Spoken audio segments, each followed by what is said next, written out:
Assalamualaikum warahmatullahi wabarakatuh. Berjumpa lagi dengan Ibu di mata pelajaran matematika. Semoga kalian selalu dalam keadaan yang sehat walafiat dan selalu dilindungi oleh Allah Subhanahu wa Ta'ala. Baik, pada pertemuan kita kali ini kita akan membahas tentang penjumlahan pecahan desimal. Nah, yang mana pecahan desimal ini telah kalian pelajari di kelas 4. Jadi Ibu akan menjelaskan sedikit apa itu pecahan desimal. Nah, pecahan desimal adalah pecahan yang merupakan pecahan persepuluhan, perseratusan, perseribuan, dan seterusnya yang ditulis dengan tanda koma. Nah, jadi pecahan desimal itu biasanya ditandai dengan bilangan yang memiliki tanda koma. Oke, kita lanjut. Nah, di sini pengenalan nilai tempat bilangan desimal. Ibu ulang sedikit. Jadi di sini ada bilangan desimal 231,576.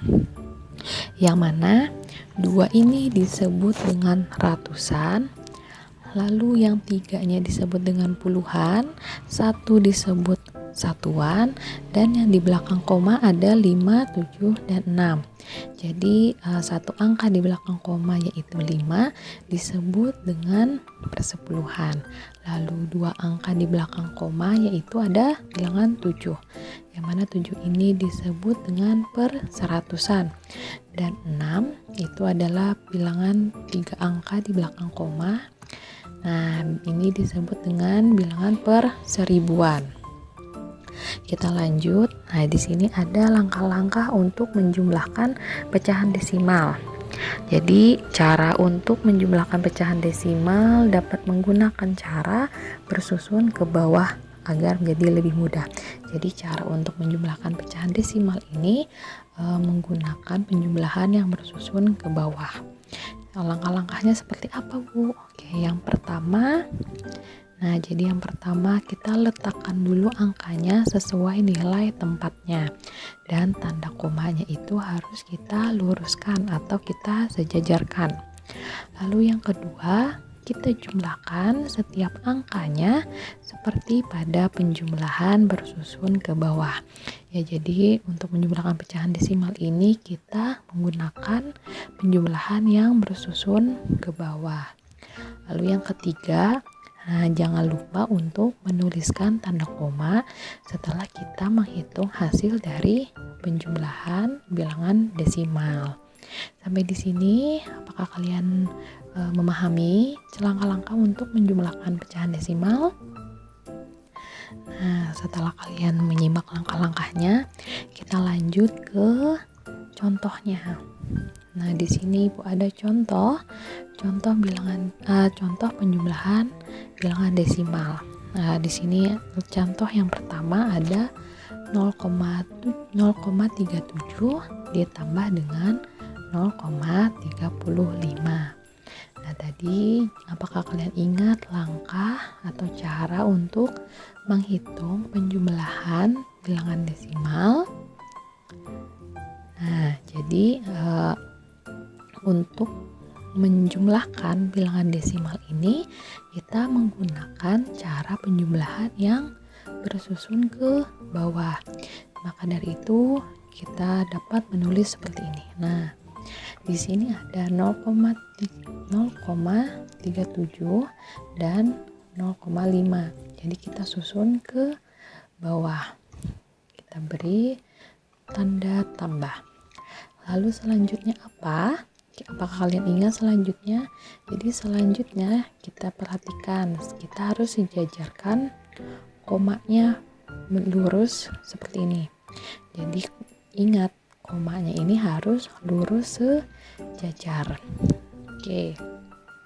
Selanjutnya apa? Kita menjumlahkan pada penjumlahan seperti biasa. Jadi kita jumlahkan pecahan desimal ini seperti biasa. Misal seperti ini, 7 ditambah dengan 0. Di sini berapa?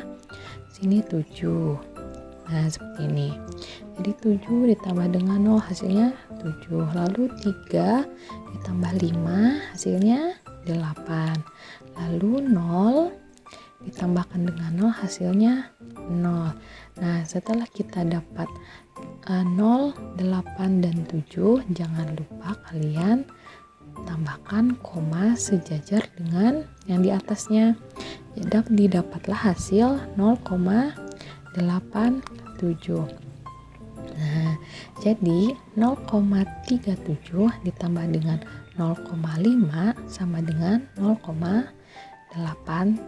Nah, apakah kalian mengerti untuk contoh ini? Cara mendapatkan hasil dari penjumlahan bilangan desimal. Oke, kita lanjut ke contoh yang kedua. Nah, contoh yang kedua adalah sama, yaitu bilangan desimal. Jadi bilangan desimal itu yang pertama ada 0,15 ditambah dengan 0,642. Bagaimana cara menghitung bilangan desimal yang ini? Sama caranya seperti yang contoh sebelumnya. Contoh yang sebelumnya kita menggunakan penjumlahan yang bersusun ke bawah. Maka dari itu kita menghitung soal di contoh ini dengan bersusun ke bawah. Nah, seperti ini. Jadi 0,15 atau 0,15 ditambah dengan 0,642. Kita jumlahkan seperti biasa. Nah, kita jangan lupa untuk sejajarkan komanya. Jadi kita harus sejajarkan komanya. Selalu kita sejajarkan. Berapa hasilnya? Jadi kita jumlahkan. Di sini 0 ditambah dengan 2 hasilnya 2. Lalu 5 ditambah dengan 4 hasilnya adalah 9. Lalu 1 ditambah dengan 6 hasilnya 7. Dan 0 ditambah dengan 0 hasilnya 0. Jangan lupa komanya kita turunkan atau kita sejajarkan di bawah. Maka didapat hasilnya adalah 0,792. Jadi hasil dari 0,15 ditambah dengan 0,642 sama dengan 0,792. Oke, sampai di sini apakah kalian mengerti untuk penjumlahan bilangan desimal ini? Baik, jadi ibu harap kalian dapat memahaminya dengan baik ya. Oke, selanjutnya kita akan membahas tentang penjumlahan berbagai bentuk pecahan. Jadi penjumlahan berbagai bentuk pecahan ini penjumlahan yang misalkan di sini ada bilangan persen ditambahkan dengan pecahan biasa, atau bilangan desimal ditambahkan dengan pecahan biasa, atau misalnya pecahan desimal ditambah dengan pecahan persen. Itu adalah contoh dari penjumlahan berbagai bentuk pecahan. Oke, kita masuk ke contoh soalnya. Nah, sebelum kita masuk ke contoh soalnya, kalian harus ingat dulu bahwa kalau untuk menjumlahkan pecahan dengan bentuk yang berbeda, kita harus mengubah bentuk pecahan tersebut menjadi bentuk yang sama. Jadi kan tadi ibu sudah bilang bahwa kalau menjumlahan yang berbentuk berbeda, itu misalnya contoh tadi ada persen ditambah dengan pecahan biasa, maka kita harus mengubah salah satu bentuk pecahan itu menjadi bentuk yang sama dengan pecahan yang satunya.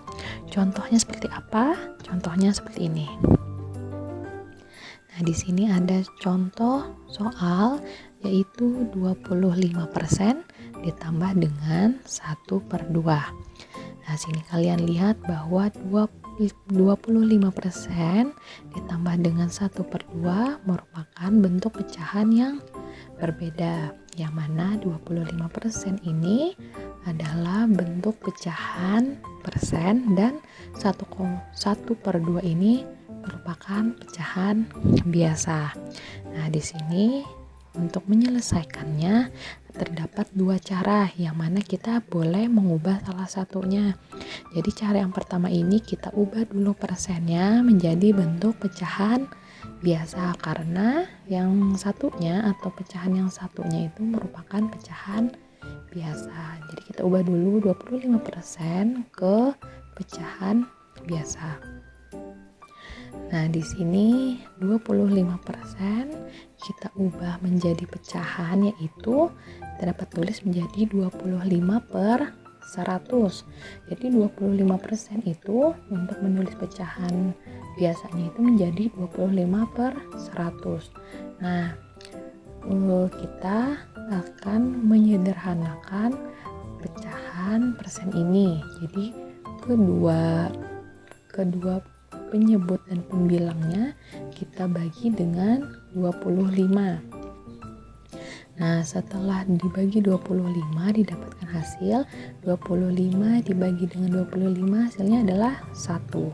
Lalu 100 dibagi dengan 25 hasilnya adalah 4. Jadi 25% ini pecahan biasanya adalah 1/4. Nah, jadi untuk mengubah pecahan persen ini menjadi pecahan biasa, kita harus mengubahnya dulu menjadi bentuk pecahan seperti ini. Jadi 25% menjadi 25/100. Oke, karena kita sudah dapat 25% itu hasilnya adalah 1/4, maka di sini 25% ditambah 1/2 sama dengan 25%-nya kita ubah menjadi 1/4. Jadi didapatkan hasil 1/4 ditambah dengan 1/2. Ini adalah penjumlahan pecahan biasa. Nah, apakah kalian ingat cara menjumlahkan pecahan biasa? Nah, caranya berarti kita harus mencari KPK atau kelipatan dari kedua penyebutnya dulu. Oke, jadi di sini kedua penyebutnya ini memiliki kelipatan yang sama, yaitu adalah 4. Nah, jadi di sini adalah kelipatan yang samanya adalah 4. Maka 4 dibagi dengan 4 yaitu adalah 1 dikalikan dengan 1 hasilnya adalah 1. Lalu 4 lagi, 4 dibagi dengan 2 hasilnya adalah 2, kita kalikan dengan 1 hasilnya 2, maka didapat 1/4 ditambah 2/4. Karena penyebutnya sudah sama, langsung kita jumlahkan pembilangnya. 1 ditambah dengan 2 hasilnya adalah 3 dan penyebutnya tetap 4. Maka hasil dari 25% ditambah dengan 1/2 hasilnya adalah 3/4. Nah, apakah kalian mengerti untuk cara yang pertama, yaitu persennya?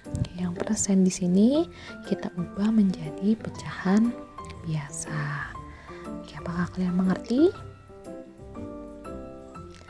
Baik, kita lanjut ke contoh atau cara yang kedua. Nah, jadi cara yang kedua di sini kan kita tahu bahwa sini adalah persennya dan sini adalah pecahan biasa. Sini Ibu menggunakan contoh yang sama. Jadi kita ubah pecahan biasanya menjadi persen. Bagaimana caranya? Di sini caranya telah kalian pelajari di kelas 4. Nah, seperti ini. Jadi 1/2 sama dengan, nah kalaunya untuk kita mengubah pecahan biasa ke bentuk persen, maka kita harus mencari agar penyebutnya itu berubah menjadi 100.